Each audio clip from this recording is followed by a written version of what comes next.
Hello there. I am Justina from Jus Classical, and I am going to share with you today 5 interesting facts about Antonin Dvořák. So I'm not sure if that started, so I'm going to say it again. Hello. I'm Justina from Jus Classical, and today I'm going to share with you about Antonin Dvořák. 5 interesting facts about Antonin Dvořák. So, first of all, I am Justina of Jus Classical, and when I'm doing a live, I have to choose whether you can actually see my face and I talk to you, or I can share some things on my screen. So I have just chosen to share. So hopefully you can see this. This is me, Justina of Jus Classical, and my business exists so that I can encourage homeschool moms and families to study fine arts, but also to share Christian encouragement, and I also do memory songs. But I'm also known as George Frideric Handel, the composer detective. So as George Frideric Handel, I lead you and your children through studying about the orchestra and the instruments of the orchestra, the eras of the orchestra, and 9 great and influential composers and their music. And it's a lot of fun because I dress up as George Frideric Handel, and he is your guide through this so that you don't have to know everything about classical music or the orchestra. So as one of those composers, I also dress up as Antonin Dvořák, and that's who I'm going to talk to you about today because happy birthday, Antonin Dvořák. It is his birthday month. So for his birthday month, I am selling a special unit just on Antonin Dvořák at a special price, and I'll talk to you a little bit about that at the end of this presentation. But first of all, who was Antonin Dvořák? Why should you care about him? Well, Antonin Dvořák was a Romantic era composer who lived from 1841 to 1904.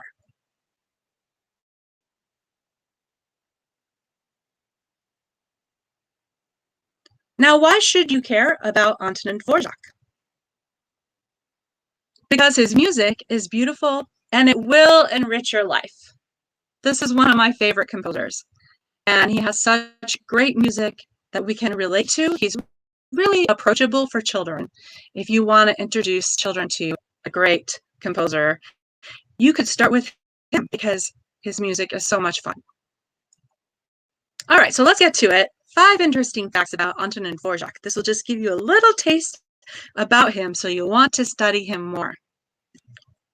All right, first fact, Antonin Dvořák is a Bohemian or Czech name.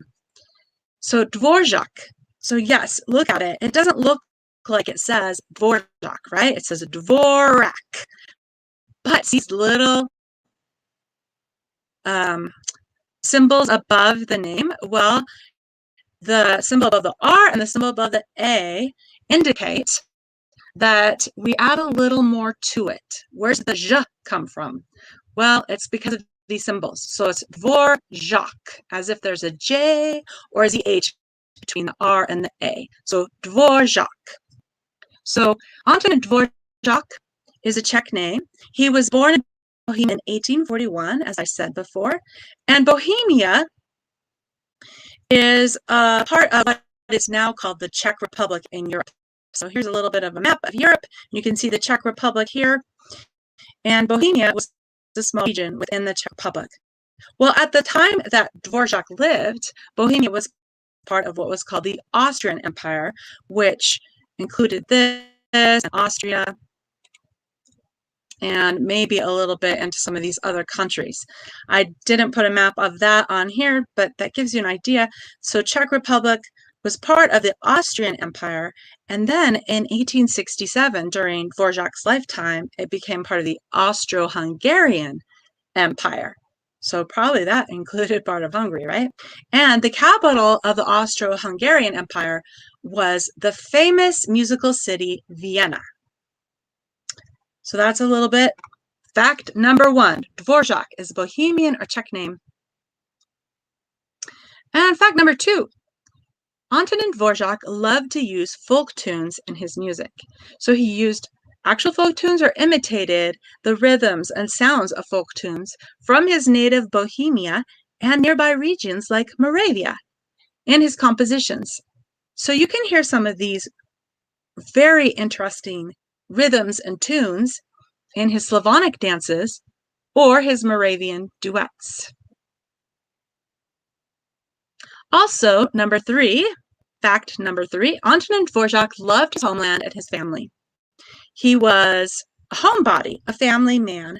He preferred simple life in the country with his family to being in busy, famous places. He had 6 children who lived to adulthood, and he loved spending time with his wife and family and being at home and composing and being near them. So wait, you're saying those are the interesting facts? Well, actually they are, because they are what shaped his music. Because he's from Bohemia, he loved to use the folk tunes from his native land, and that was not as usual. Like during the classical era, Beethoven and Mozart didn't really use folk tunes in their music. And there became kind of a national, homeland-loving set of people, composers, who like to use tunes from their homelands. So Dvořák was that for the Bohemians and Czechs.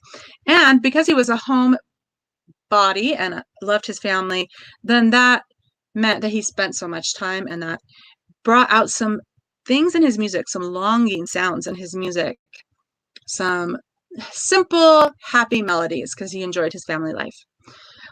Yet, number 4, Antonin Dvořák spent 3 years living in America. He was the director of the National Conservatory of Music in New York City, and he spent his summers in a Czech community in Spillville, Iowa. So here we have this. He spent time in New York City, where he was the national director, or the director of the National Conservatory of Music, and he spent time in Spillville, Iowa in the summer. Now, Spillville is a little Czech community, at least at the time it was full of people from Czech, and he spent time with those people because he was missing his homeland. Now, part of his mission in America was to help America create its own American music sound, since he was known for his nationalistic music, his folk music from his own country. He was invited to help America find its own sound. And the sounds he found in America that he believed would be the basis of American music were, guess what? Actually, African slave music and spirituals that the African American slaves had used and sung, and Native American sounds. So some of Dvořák's best-known works are those he composed while he was in America, like his Symphony No. 9, which is also called New World Symphony, and his American String Quartet and his American String Quintet. Now, especially his New World Symphony used the sounds of the African American people and Native American people. He really tried to get those sounds in there. And yet, at the same time, they sound a little bit like his Bohemian music. So the second movement of the Symphony No. 9 includes, well, I said this already, includes the sounds of African American spirituals and Native American music. And the second movement, which is called Largo, includes the English horn, an English horn solo. It's a fabulous English horn solo. It's very melancholy and soulful. And Dvořák chose to use the English horn because it reminded him of the voice of his friend and the music librarian at the National Conservatory of Music in New York City. Harry T. Burleigh was his friend, and he was an African American. And so Dvořák liked his voice and found an instrument that he thought sounded a bit like his voice. The English horn solo also sounds very much like an African American spiritual, and the melody later became a vocal piece called Goin' Home. So it was kind of like a spiritual. All right, and number 5, interesting fact number 5 about Dvořák. Dvořák's New World Symphony was what astronauts Neil Armstrong and Buzz Aldrin were listening to when they were about to land on the moon. So the New World Symphony went to the moon. It just appealed to that breaking of frontiers and new world, right? Well, I'm sharing these facts with you today because my unit on Antonin Dvořák is part of a bigger course called The Composer Detective. The Composer Detective is a music appreciation course, and it helps homeschool moms and kids investigate the lives and music of some of the world's great and influential orchestral composers. It is a year-long course with 10 units. So one is on the orchestra and the instruments of the orchestra and the eras of the orchestra. So it's called Investigating the Orchestra, and that is the best place to start if you're studying classical music. It also includes 9 units on the famous and great and influential composers. There's 9 of them that I've chosen, and they span the 4 eras of orchestral music. So one of those units is investigating Antonin Dvořák, and because it's his birthday, I'm having a special sale just on this unit if you want to get started with something simple and easy and approachable for your kids in classical music. So this month, until the end of the month, that is September 30th, I'm selling the unit for $15, and it's normally $29. So what is in the Investigating Antonin Dvořák unit? Well, there's videos, and there are a teacher notes pack, which gives you lesson plans and all the things you need to know about the pieces and where to find them to listen to, which actually is going to be in the video part.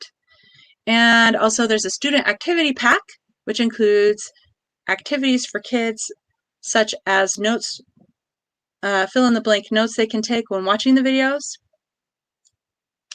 and activity sheets, a notebooking page if you prefer notebooking, but you can see those sheets splayed out there.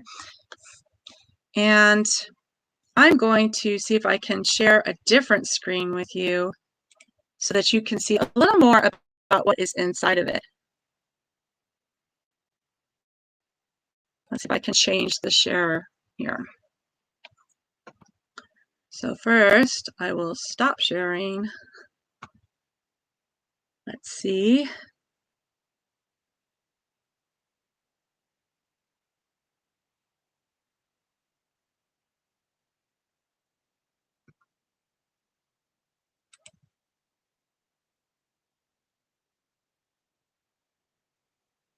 If I can go back to share. And we will go to this one. All right. So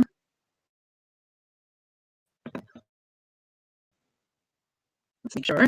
Sharing a little delay here, sorry.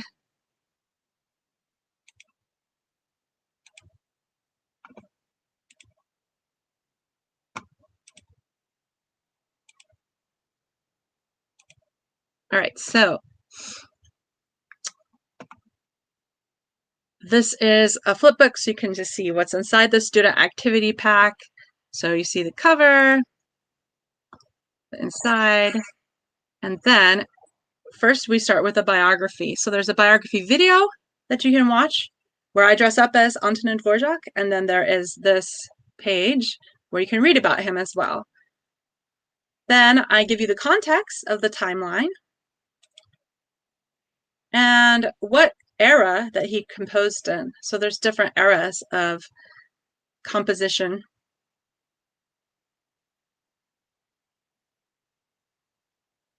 Then he composed in the Romantic era.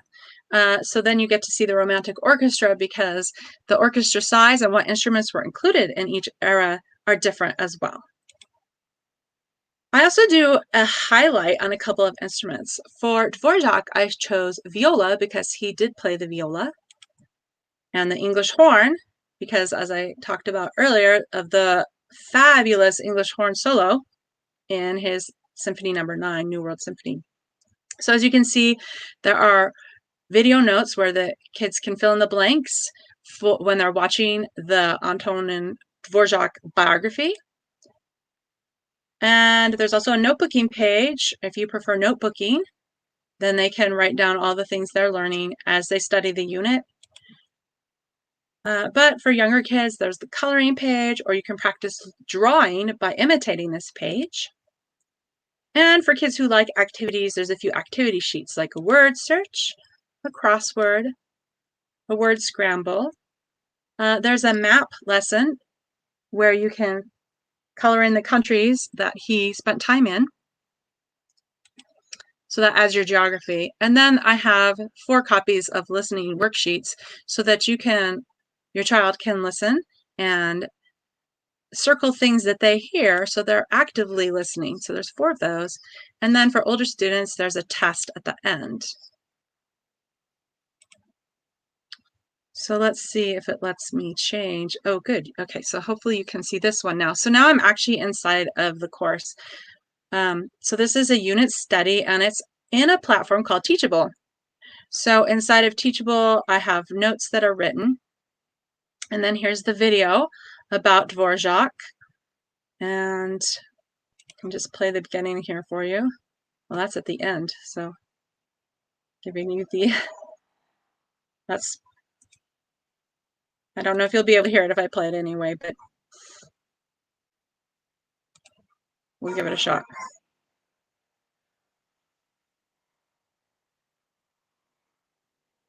So each video starts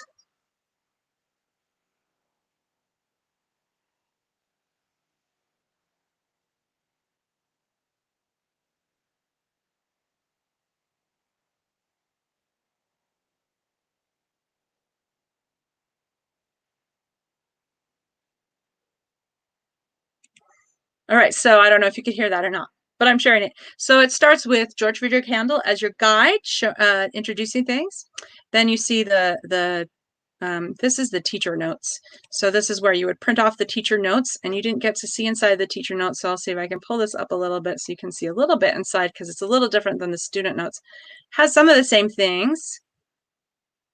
Is it going to pull them up?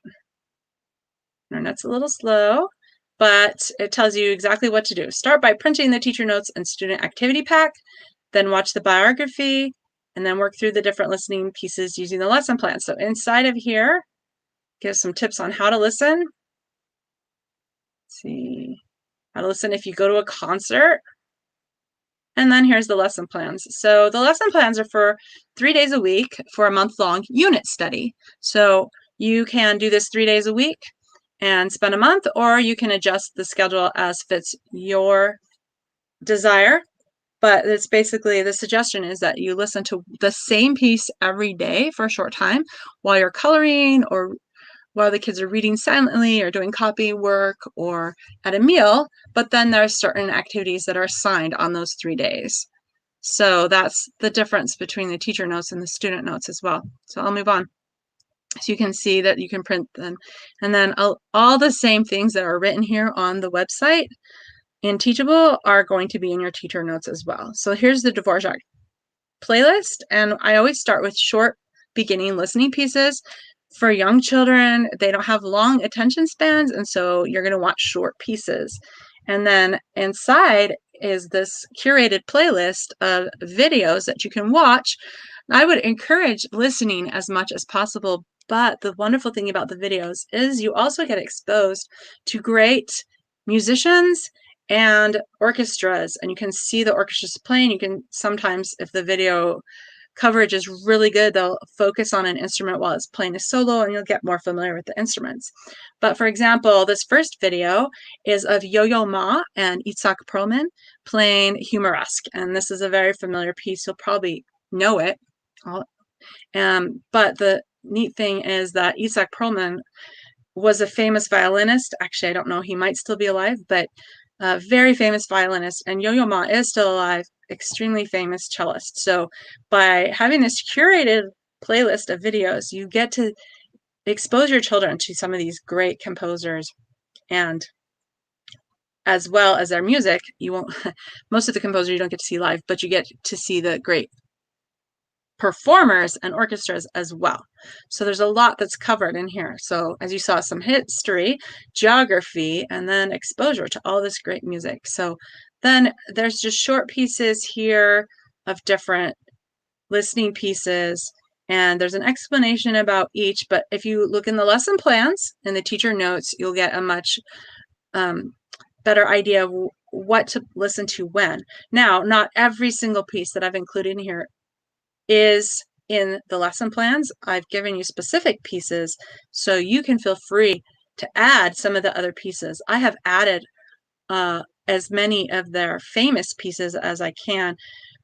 For example, Dvořák has 9 symphonies, so I have all 9 of them here.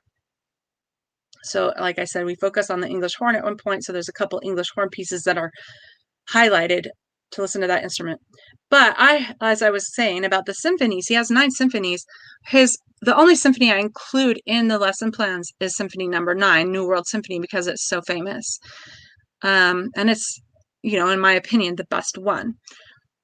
But 7 and 8 are pretty well known. His first 6 are not as well known, but I include them in the course just in case you want to listen to them. And they are much longer pieces to listen to. So I would recommend starting with the short pieces at the beginning, and then as your child expresses interest in an area, then you can spend more time on that if you wish, or just follow the lesson plans as is. So this is a look inside of the course, and that's just a little bit about the unit on Antonin Dvořák, because he is a very good composer that you should know, your child should know if you're going to study classical music, and you should know his piece, New World Symphony, if anything, and you'll fall in love with it. His music is so beautiful, and that's why you should study him, is because it's going to enrich your life. Classical music does. It enriches life. So I hope you will consider buying the Antonin Dvořák unit while it's on sale for only $15, or if you want a bigger piece of it all, you could buy the whole course of the Composer Detective. So I will share links after I end the video if you are interested in buying this. And I hope you enjoy learning more about Antonin Dvořák. If nothing, go do your own research. If you're that kind of person, you prefer to research it, do that. But what I actually want you to do is go ahead and buy Investigating Antonin Dvořák for your homeschool unit study this fall. And happy birthday to Antonin Dvořák in September. And thank you for listening.